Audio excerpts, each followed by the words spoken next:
viewer to Arcade TV. Today, very strong magnitude 5.0 earthquake occurred early evening on Wednesday, 23rd March 2022 at 8 p.m. local time near Cagayan Valley, Philippines.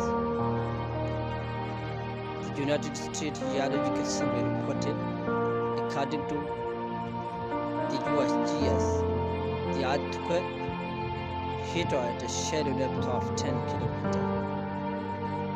Shallow earthquakes are felt more strongly than deeper ones as they are closer to the surface.